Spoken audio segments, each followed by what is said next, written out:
Hey everybody, this is Danica. Welcome to the April. It's hard to believe that it's April because in Minnesota it looks like it's January out, but we are in April and we're excited to have you with us today for our third Tuesday conversation. I hope you've grabbed your coffee and are settled in to chat with Mark DeVries today. Hey Mark, thanks for being with us. Hi Danica, great to be with you. We have invited Mark here today to talk with us about his Sustainable Children and Youth Ministry book. Mark is the what am I calling you? The CEO, the big guy at Ministry Architects. Those are beautiful. Okay, perfect. He's the big kahuna at Ministry. Mark would be good. Okay, Mark. We'll go with Mark today. And so he is here to chat with us about his book. But before we jump into that subject matter, why don't you tell our listening audience a bit about yourself? I know that you just took a riveting trip to Nebraska and out to Princeton. So you have, lots of travel under your belt. But tell us a bit about you and what you'd like for us to know about you other than author. Sure. Well, I've been at my church, First Presbyterian Church of Nashville, since 1986. So I'm working on being the oldest youth pastor running. I know there are folks that have been at their churches longer than I have doing youth ministry. So I'm just trying to hang in there as long as I can.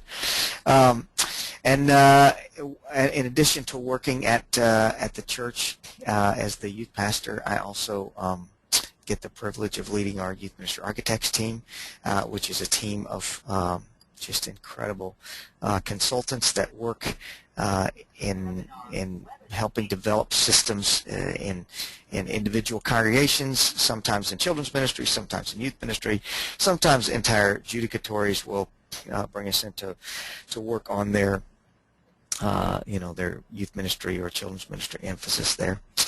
So those are, and I've got three babies, 31, 27, and 24, and two of them live in Princeton, New Jersey, and one of them lives here and is actually on staff at our church with me. So it's a really sweet time for us.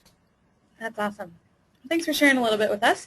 I just want to remind everybody who's listening in that you can interact with Mark by typing in a question or a comment. On the right-hand side of your screen, there's a question box there, and we'll be sure to pass them along a little bit later in our time together. So, here we go. Well, one of the big metaphors that we have been using for a good while in our work is this whole image of the dance floor, and one of the lines we like to use is you want to build the dance floor before you hire the dancer.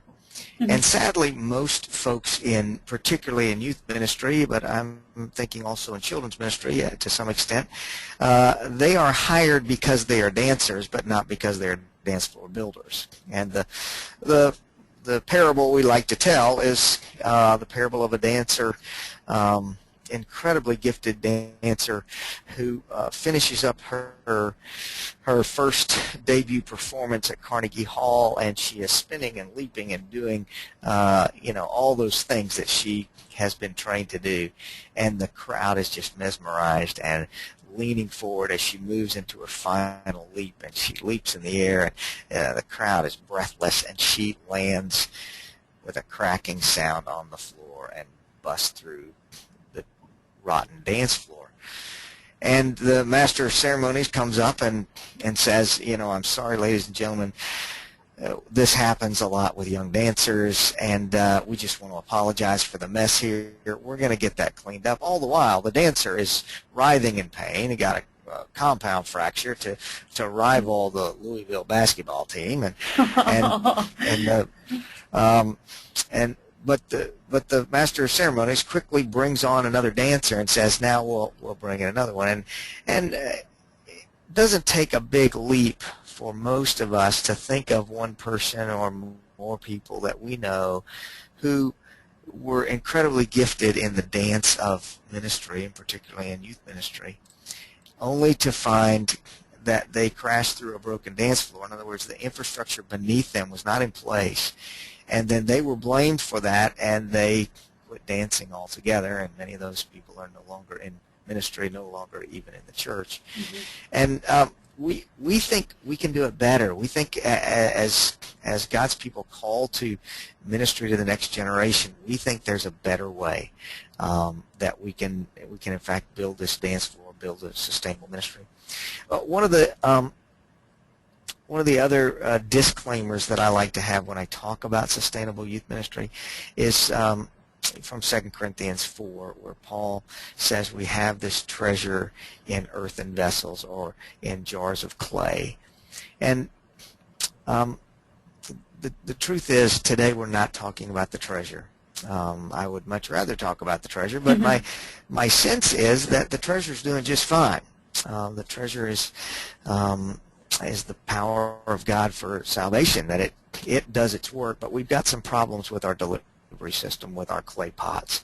And so what we're going to be talking about today is we're just going to introduce some of these concepts of systems and structures and how we might think about ministry from a slightly different kind of angle.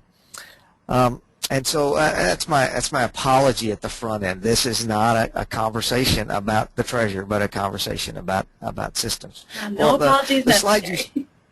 That's right. The slide you've got in front of you right now is the picture of the way most youth ministry unfortunately looks. And often, a lot of times people have said to me that I mistitled the book Sustainable Youth Ministry, because it should have just been Sustainable Ministry, because folks tend to say the things that we describe there in terms of building climate and structure and systems, they all relate to entire churches as well. So if you're listening and you're in young adult ministry or children's ministry, or if you're a senior pastor, my sense is a lot of these principles and graphics we're going to look at today will apply to you as well. Mm-hmm. Well, a lot of times what we start with in ministry is just this overwhelming pile of tasks. There's just with very little filter on them. So you've got to get your newsletter articles written and your Bible study prepared and your report for the elder board done, and you got to get the bulletin board, and of course the website's got to be updated, and there's that database and then there's a calendar, and then there are the 5 kids you need to call that they've been missing in the youth group, and there's just this overwhelming pile of tasks. And typically, most people in ministry don't really get beyond that. They are constantly in this sort of juggling process. And unfortunately, a lot of times we add to that. Folks come to our seminars and we talk about mission statements and vision and all that sort of thing. And folks leave that and add one more thing to their overwhelming task, which is to create a vision statement. And so they create some fuzzy vision statement, often borrowed from, one of the latest youth ministry books, and they laminate it, hang it on a wall until it falls behind the piano, and people find it 10 years later. They create this sort of fuzzy vision, and that ends up resulting in this climate that's sort of helpless and anxious. And one of the things we've observed as we've looked at the history, particularly of youth ministry, is that youth ministry has grown up in an ethos of victimization.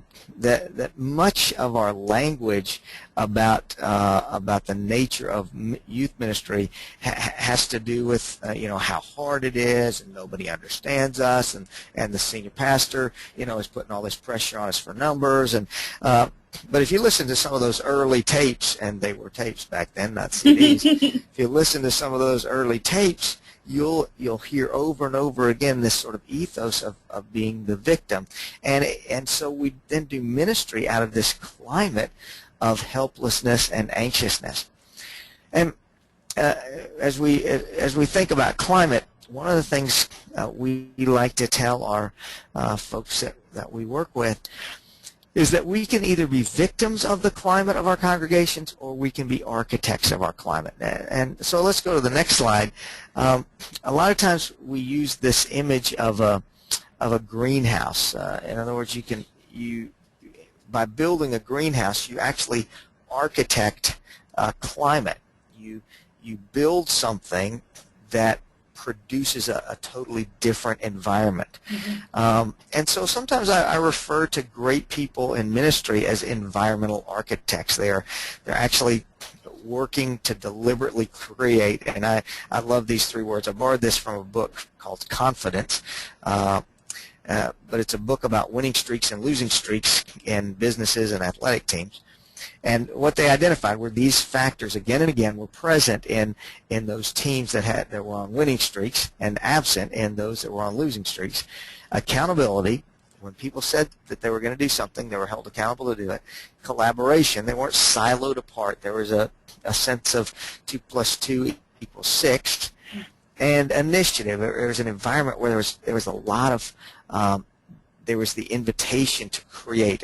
Just think about an environment like Google, where every employee is encouraged to be working on some initiative, some creative idea that sort of makes their heart sing. So what we suggest is, rather than starting with tasks, that the wise leader in ministry starts with establishing a climate. Now, there are always going to be tasks, and we're never going to get them all done. But what we want to make sure we do is tend to those tasks, those 20% of the work that gets us 80% of our results. And those are kind of these high leverage tasks. But let me go in order. The first thing we do is work to establish a climate. Then once we've established that, and that can take us as long as 6 months, maybe even a year, just to create a culture where there's not a lot of backbiting or gossip or triangling or sarcasm, but it's this climate where we are moving together towards some strong rallying cry that we have together. Probably more than a year, climate, sometimes it may take more than a year, exactly, right. Out of that, we can establish a clear vision, something that everyone can articulate. Yeah, this is what we're about. This is the unique purpose for which God placed us in this place at this time, was to accomplish this particular vision. And then once those things are clear, it's at that point that we begin to give our attention first to the highest leverage task. You may be, Danica, familiar with Stephen Covey's 4 quadrants. The important and not urgent things are, of course, the things that set the future, that set the course of any organization, or actually any life, to do those things that are important but are not screaming for our attention, because typically the things that scream for our attention, they get our attention. So those are a couple slides just to talk about a shift that we're hoping to see, and we're actually observing in a number of our churches that we get to work with, this shift from this highly anxious, overwhelming tasks on the single staff person to flipping that triangle upside down and focusing first on climate, then vision, then the highest leverage tasks. Let's go to this next couple slides, and then we'll take some time for some questions. Great. Again, when most people think about what the greatest qualities of a youth worker, they almost always have in their mind the idea of what I'm calling a camp counselor, someone who is responsible relationally for a handful of kids. So a typical camp counselor may have 5, maybe as many as 10 kids that they're responsible for. And that's the way, unfortunately, most churches, when they hire a youth pastor, they hire someone who has camp counselor gifts. In other words, they're a natural with kids. They build relationships well and easily, and that, of course, works beautifully as long as the camp counselor is around, because the data is very clear that even the most liberal estimates of how long a youth worker stays, the average is less than the entire 4 years of a high school career. So 3.9 years or so. So this works well as long as the camp counselor is there, and the data is they're usually not there for long enough. So this whole need for fidelity that kids have, wanting to have somebody who will be there for them, is often dropped because their primary relationship in the church is with the youth pastor. And I want to suggest that we think, as we go to the next slide, that we think of our role in youth ministry, sorry about the spacing here on some of this, that we are moving from being a camp counselor to being a relationship architect. That the youth pastor is in fact one of the adults that surrounds the teenager, but they are not the only adult, and in fact they are far from being the linchpin adult. Mm-hmm. Now, there's a whole lot of conversation that has gone on and is going on in youth ministry circles about relational youth ministry, and the truth is, I have a word for those who do relational youth ministry, and my word for them is volunteer. I would say that if your primary desire as a youth worker is to spend time with kids, you probably have a better chance of spending time with kids if you are not the person in charge of the ministry. I know we sometimes sort of idealize this idea of being a full-time youth pastor, and you think, oh, then I'd have time. But those who are listening who actually are full-time youth pastors know how hard it is in the midst of juggling everything else in the ministry to actually find time to be with kids at times. Mm-hmm. So my son Adam, who is in seminary now, he has given me a critique of this web, and I think he's on to something. One of the things that Adam has said is that he doesn't believe that the young person belongs in the middle of the web. That in fact, when we put the young person in the middle of the web, that just conspires with the culture that tries to put kids at the very center. And as we know, child-centered parenting or child-centered leadership seldom works. They are looking for something solid to orbit around themselves, not to be, despite their expressions to the contrary, they were never designed and actually don't want to be the center of the universe. Well, Adam suggests, because of that we take the young person out of the middle and put them in the circle, and that we place Christ in the center, and that as the community gathers around as a worshiping, discipling community, that the young person is still webbed into the same number of relationships, but they are no longer the center. I think Adam's onto something there that I think is pretty profound. So we're about to move toward question time, but this whole idea of pulling the youth worker from being primarily a relational expert who tries to relate to 10, 20, 50, maybe 100 different kids is a very unstable way of doing ministry. And this model of how about as a youth worker, our job is to make sure that every kid is surrounded by, the Hebrews 12, surrounded by this great cloud of witnesses. Most of our churches take vows for our children, either in a dedication service or a baptism. They take vows for our kids to surround them, to be a part of their Christian nurture, and it's one of the systems that we can bring to the table is building those relationships for every young person in our congregation. So let me just take a breath there. I see that we're at about the 20-minute mark, and happy to take any questions that you might want to have, or Danica, you may have some things you want to talk about. Well, there's several comments coming in about Adam being a smart kid, so so you might he is 31. You might want to tell him that. I'll pass that along. He'll be happy. Awesome. Well, just one thing that I've been thinking about while you've been talking, and since we talked last week, is this image of the dance floor. I really like that, and what I'm wondering about is there a possibility to build a dance floor while you're the dancer, and how does that look? What is it? I mean, it's about culture change, I think, but sometimes that's a difficult thing to do while you're also trying to be the dancer. Yeah, so good. Yeah, sometimes I have used the metaphor of doing youth ministry is like trying to repair a car while it's driving 70 miles an hour down the highway. There, there is a a multitasking that's going on because almost everyone who is in youth ministry actually has to do both. Mm-hmm. Very few are just hired to, organize the infrastructure of the ministry, and I'll give you some detail about that in a second. But I want to affirm that for most of us, we have to recognize that the thing people are looking for and paying us for is really a lot of times this camp counselor job. Mm-hmm. But long term, that model is just not as healthy for kids because it's so fragilely dependent on us and maintaining all those relationships, and it's not healthy for us either. Let's face it.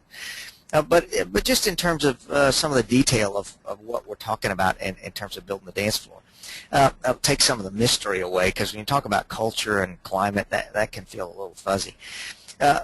So we suggest that churches start to just get a little momentum by knocking out some things that are pretty black and white.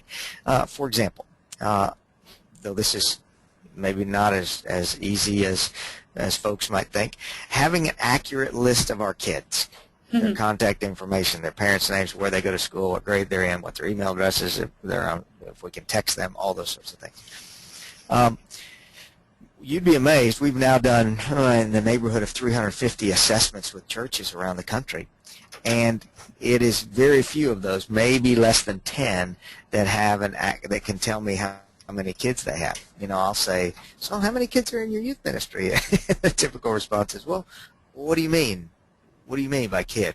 And the bottom line is every church gets to decide who sort of makes it into its active directory, and then we've also got a sort of missing in action kids, and we've got our first timers, and we got the kids that have changed churches, and the kids that are out of town. But in terms of our active directory, we can all decide. In our particular context, we say an active teenager is one that we've seen in the last year, and either their family is a member, or they have joined the church, or they're a kid that's active enough that they feel like one of ours. So if it's a visitor active kid, they got to show up more than once a year. If it's a member active kid, it's about once a year. Now everybody can decide that for themselves, but this managing of our database and having a directory updated at least annually, that's just a piece of building the dance floor. Doing an annual calendar of our major events, just a piece of the building the dance floor. Determining what our curriculum template is going to be for the next year and what topics we're going to cover, just a piece of building the dance floor. Working a volunteer recruitment process. And incidentally, I do this thing in seminars where I make a $100 bet about volunteer recruitment, and I tell the folks there that I'll give you $100 if you will work the plan I give you and you don't have all the volunteers you want in the next 6 months. So it's just working the processes to build that dance floor. Once there's sort of momentum has a way of creating a pretty positive culture. If you've ever been in a community where you had a professional football team or a baseball team that was winning, it changes the culture of the whole community. And so there are ways to do that are maybe just a little more black and white, but often those things that I just described, those 4 things, and there are lots of others, but those 4 things are often the most avoided by people who are hired and see themselves primarily as camp counselors. And then things sort of fall apart. Parents don't get communicated with. You get sideways with a few of your leaders, and then all of a sudden you feel like you've crashed through the dance floor and you're leaving. So I don't know if I got anywhere close to your question there, Danica, but that's what I got. That's good. All right, we got a whole bunch more to get to. So Erica's wondering, can the relationship architect be a volunteer, or should that be a staff person? Oh, such a great question. It can be either way. I think at some level, I think we need to be asking, is the future of youth ministry going to be primarily driven by volunteers anyway? And so, I would say whoever the point person for the ministry is, whether volunteer or paid, they need to take responsibility for building those constellations of relationships, whether they do it or recruit a volunteer to sort of manage that process. Mm-hmm. Cool. All right. Michelle asks, what is the first step towards dismantling the youth minister as camp counselor model of youth ministry? Well, I think it can only happen sort of one at a time. And, part of it is telling a different story, all right? The one who tells the best story wins. And so we got to tell a different story about not, wow, this superstar youth director really has great skills in building relationships, but tell stories about all the different people that are surrounding individual young people, that they walk down the hall and they're known by all these people. I think one big step is to tell a different story. And I think we got to tell it winsomely.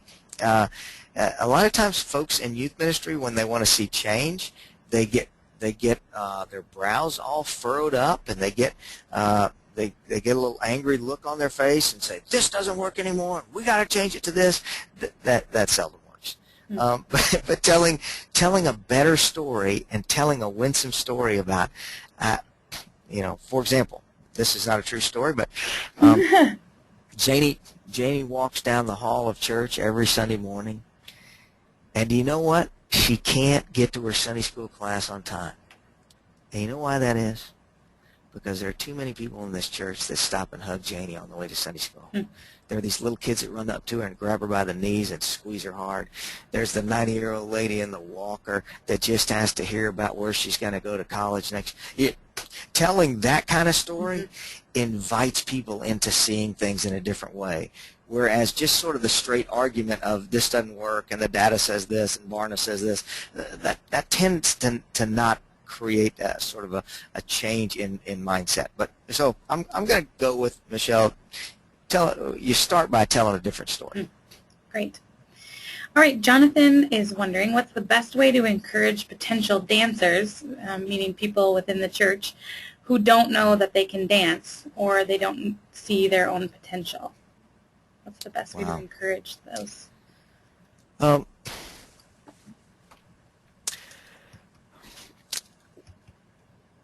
My guess is the first thing to do once they are in a role. I mean, so much of this has to do with putting our volunteers in roles where they can succeed. So a lot of times I think what we do is when we get a volunteer to spend time with kids, we're so relieved that we often abandon them and run in a different direction and go do something else. Instead of walking them slowly through the process and finding out, what's working for you, what's not working for you. And most folks in new to youth ministry or folks that we're recruiting to serve, they're feeling there's all sorts of anxiety about, what if the kids don't like me? I remember not being liked when I was in high school and feeling like I was on the outside, and all of that stuff is coming back. So one thing is to help them enter in slowly with a lot of processing about how it's going. The second thing that I would want to do is not put them all by themselves, but they've got a team of other adults that are there. And crazy, the third thing I might suggest is that we ask them to commit for more than a year, particularly when it comes to work with junior high kids. You work for a year, you're ready to run screaming into the night in the other direction. But if you hang in there with a group of kids till they graduate from high school, there's a good chance you're going to circle back around and volunteer again. So those sorts of things, just the whole process of catching them doing something right and helping them recognize that youth ministry is one failure after another without losing enthusiasm. And we are it's going to not work and not work and not work, and when it doesn't work, we're right on track. And often that's the only thing that works is sort of relentless people hanging in there, even though there's no real visible signs of success until 10, 15 years later. Sure.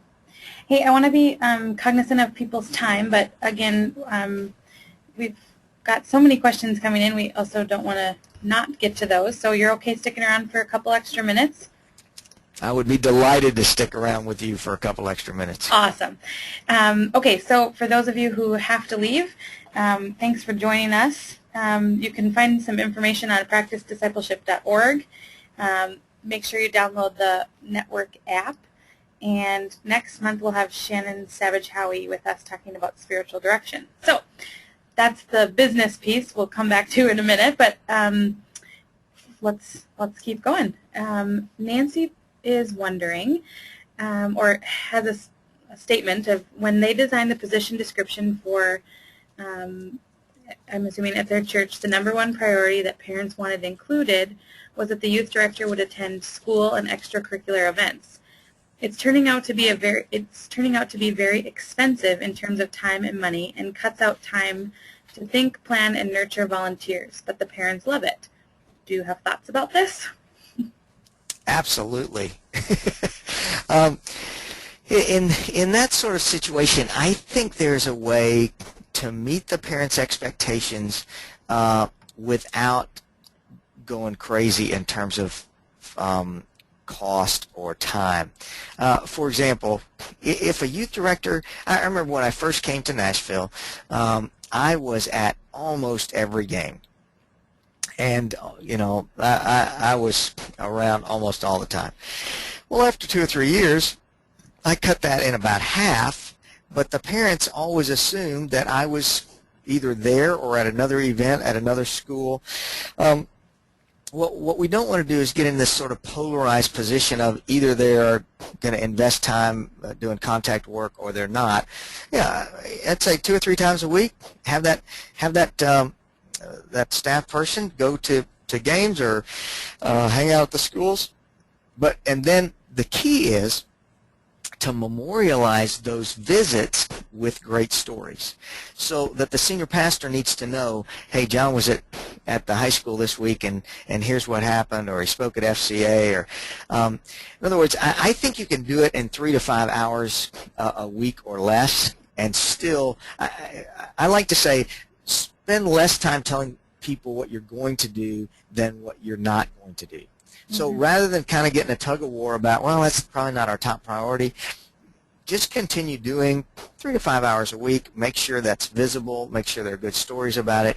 And then I do think a lot of this infrastructure building, you'll have some time for that if you can pull back on, you know, that sort of omnipresence that a lot of parents are expecting. Great. All right. Emily is wondering, when you talk about youth ministry, what age range do you have in mind? In your book, you recommend 1 full-time staff person for every 50 youth. Is that just for one age group, for example, high school, or does it change when you look at 2 age groups together, for instance, junior and senior high together?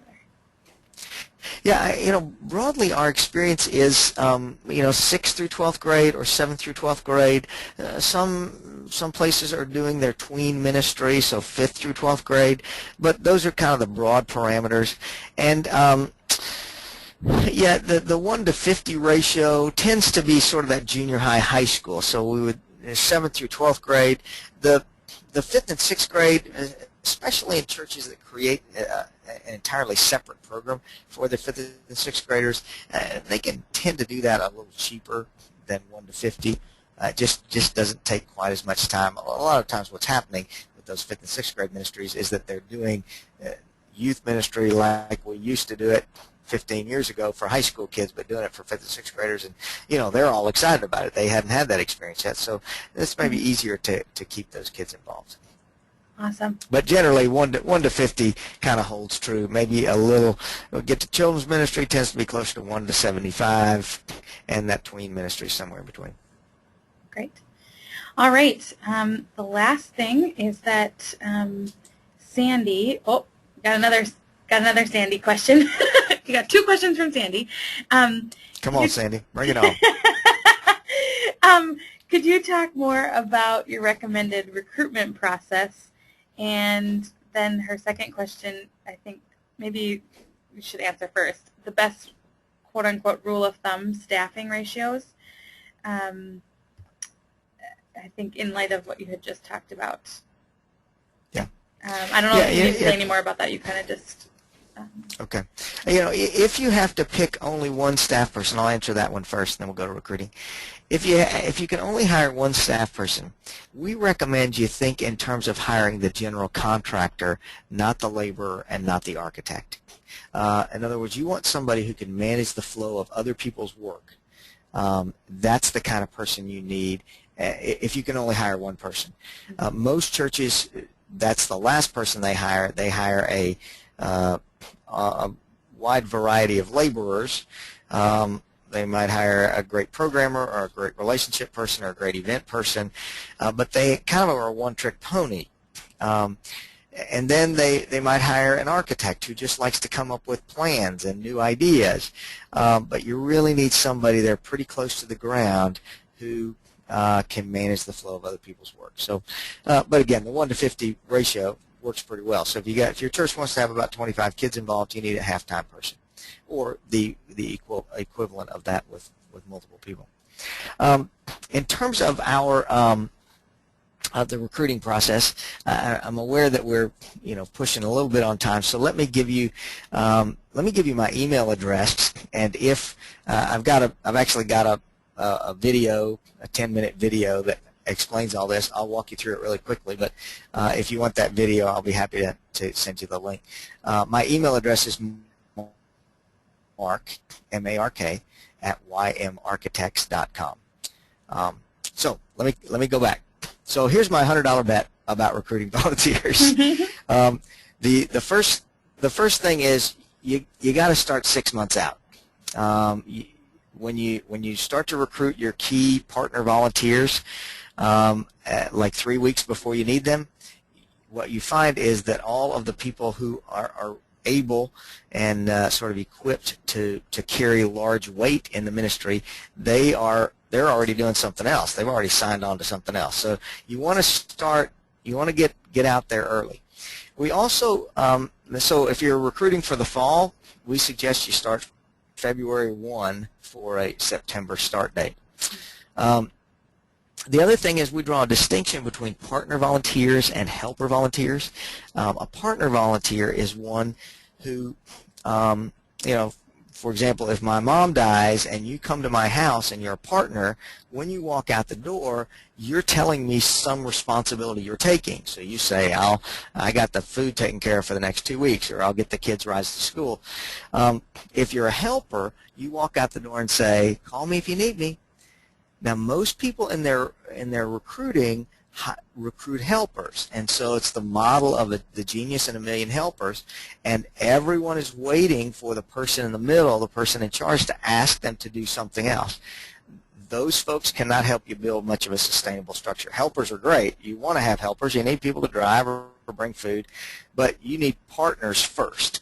And so the first step is always recruit your partners before you recruit your helpers. So let me give you this quick 6-step process, and like I said, if you want a longer explanation, you can email me and I'll send you the link. The first thing is you make your list of all your partner needs. So how many Sunday school teachers do you need? Now, this is when I say partner Sunday school teacher, I'm talking about somebody who's going to be there every week, and you don't have to call and remind them and get their, they're calling you and saying, hey, where's that curriculum, or where's that so-and-so, or I've got this problem and help me. So a partner could be Sunday school teachers, could be youth group leaders, could be small group leaders, but first you make your list of these. Let's say you come up with 20 of those. Major event coordinators, whatever. Then you're going to make your pool. This is your potential names, and you're going to source around in the congregation, talking to the pastor, your colleagues, to parents, to kids, and you're going to come up with 3 times as many potential leaders as you have needs. So let's say you have 20 slots on your needs list, you're going to have 60 in your partner list, in your pool. Step 3, you're going to rank each one of those names. I want you to give it 2 rankings. On one side of the name, you're going to give them an A, B, or C. You probably don't want to leave this sitting out on your desk. And A is like superstar, a B is they'll be fine, a C is only in a pinch. And then on the other side of the name, you're going to write W, E, or B. W stands for with kids, B stands for behind the scenes, and E stands for either one. So you're going to, every name has got an A, B, or C, or a WEB, and a WEB on either side. Once you've done that, you're going to match, you're going to take a name off of your pool list and drop it into your needs list. So you got 20 names, you got 20 blanks, you're going to put 20 names in those 20 blanks. It's only at that point that you make your first contact, when you've got a recruit that you want to fit into each of those areas.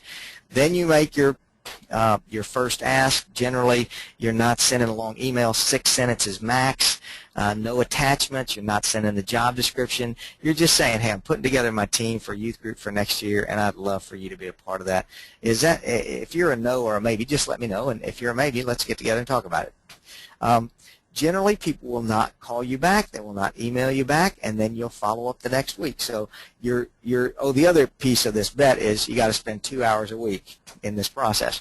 I know that sounds like a lot, but once you get your team in place, you're going to have about a 10 to 15% drop-off every year. You've got a fraction of recruiting to do in your subsequent years that you do here. So you continue that follow-up process, taking names off when they say no, adding a new name on until you got your team recruited. So much more we could say about that, but we are well past our time. Awesome. Hey, there are several more questions that are here, and I'm not sure we've come to our we've come to the end of our time. But if your email, or excuse me, your question, wow, I can't speak all of a sudden. If your question didn't get answered, Mark, are you okay if they just email them directly to you? Absolutely. Sure, awesome. Sure. Yeah. So if your email didn't get answered here on the live, we're sorry about that. But Mark has graciously agreed to take your question via email. So again, that's Mark at ymarchitects.com. Got it. Okay, good. Awesome. Well, thanks again, Mark, for being with us. We have totally enjoyed having you today. All great information. Pick up his book if you haven't read it. It's a must-read. And just a few housekeeping things before we head out. Check out practicediscipleship.org for some free resources about what's coming up with that entity of the gathering. If you haven't already, download the Youth Ministry Network mobile app. It's pretty awesome. And as I said before, Shannon Savage Howie will be here with us next month. Oh, it says April, but it should say May, doing 3TC around spiritual direction. So we hope that you'll be able to join us then. And again, thanks so much, Mark, for being with us today. Great to be with you all. Blessings on you. I look forward to hearing your emails. All right. Thanks. Bye-bye.